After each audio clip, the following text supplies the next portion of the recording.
An unvarnished President Trump there. That cabinet meeting was on camera for over an hour and a half. What we played for you just there is the tape of just the Q&A portion.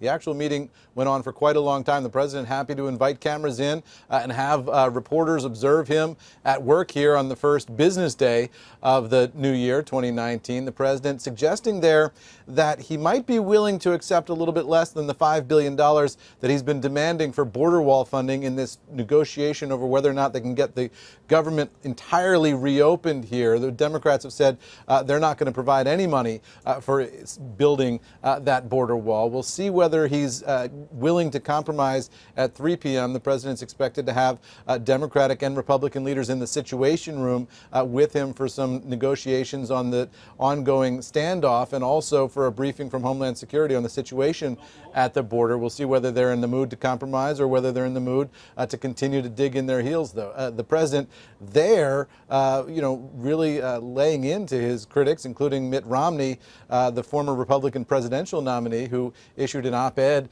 in the Washington Post just today suggesting that the president is not living up to the sort of moral standard that a president of the United States should set for the nation. This president responding to that by saying that he expects that Mitt Romney will be a team player in the future, Kelly. He's a bit of a jazz musician, to my observation. He can go a lot of different places, and I was struck on this day where the government shutdown is sort of topic number one on most of the newscasts. More of the time in that give and take was spent discussing Mitt Romney. It was spent discussing our European allies and their contribution to military spending and Iran than it was on anything else. Well, the president certainly hit all the notes there, Tyler, to continue your metaphor. Yeah. But look, the president's stung by this criticism from Mitt Romney, stung by the criticism from General Mattis, the outgoing Secretary of Defense. The president really criticizing Mattis, saying that Mattis had failed in Afghanistan, in essence, and that the generals have been fighting in Afghanistan for 19 years, he said. And what have they got? They're not doing very well.